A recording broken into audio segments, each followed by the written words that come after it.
বাংলাদেশ জাতীয় ক্রিকেট দলের জন্য ওয়ানডে হচ্ছে দ্য স্ট্রংগেস্ট ফরম্যাট। এই ফরম্যাটটা বাংলাদেশ সবচেয়ে ভালো খেলে, এই কথা আমরা সবাই জানি, সবাই শুনেছি।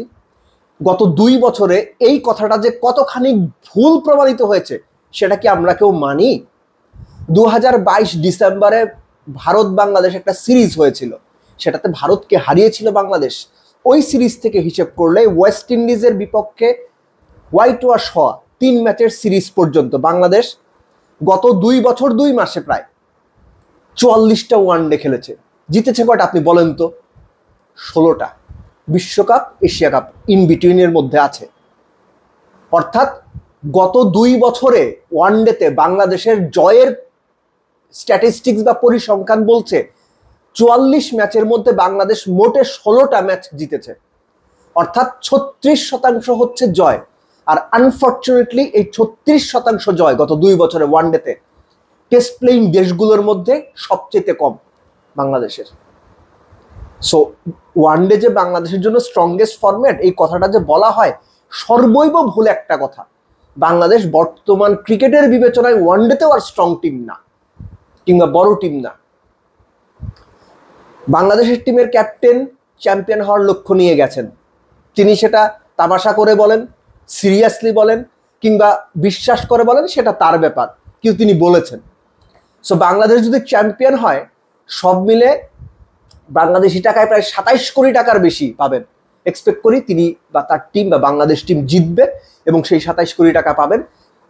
কিন্তু কথা হচ্ছে, যে দলটা গত 2 বছরে টেস্ট প্লেইং কান্ট্রিগুলোর মধ্যে ওয়ানডেতে সবচেয়ে খারাপ পারফরমেন্স করেছে, 8 দলের টুর্নামেন্টে সেই দলটা চ্যাম্পিয়ন হবে, এটা বিশ্বাস করাটা না প্রচন্ড রকম চ্যালেঞ্জিং। রিস্কি আমি বলবো না, চ্যালেঞ্জিং বলবো। একই সঙ্গে নিজের উপর একটা মেন্টাল প্রেশার তৈরি হয় যে ভাই সিরিয়াসলি বাংলাদেশ চ্যাম্পিয়ন হতে যাবে চ্যাম্পিয়ন্স ট্রফিতে। যদি হয় আমরা সবাই অনেক খুশি হব, গর্বিত হব, কিন্তু রিয়েলিটিটা আমরা কেউ চেক করতে চাই না। হয়তো চেক করতে গিয়ে ভয় পাই বলেই ইচ্ছা হয় না যে রিয়েলিটিটা কি এটা শুনি, জানি বা একটু বোঝার চেষ্টা করি। সো এটাই বলছিলাম যে 2022 ডিসেম্বর থেকে হিসেব করলে একটা দল একটা আইসিসি ইভেন্ট, একটা এশিয়া কাপ, ঘরের মাটিতে বিদেশে মিলিয়ে সব মিলে বোধহয় 10টা সিরিজ, প্রত্যেকটা সিরিজই 3 ম্যাচের ওয়ানডে সিরিজ ছিল।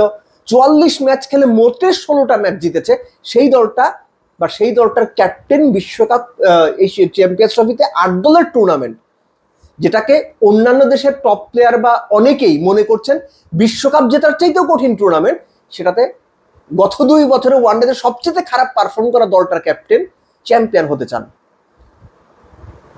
এটা একটা ক্রিকেটীয় জোক নাকি সিরিয়াস, নাকি অপোনেন্টকে উল্টো একটা প্রেশার দেওয়ার বা চাপে রাখার স্ট্র্যাটেজি, সেটা সময়ই বলে দেবে।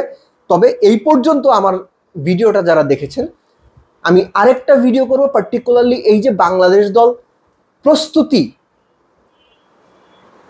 নেওয়ার আগেই বা প্রপার প্রস্তুতির আগেই চ্যাম্পিয়ন্স ট্রফি খেলতে চলে গেল, এটা আসলে বাংলাদেশ দলের উপর কতটুকু প্রভাব ফেলতে পারে।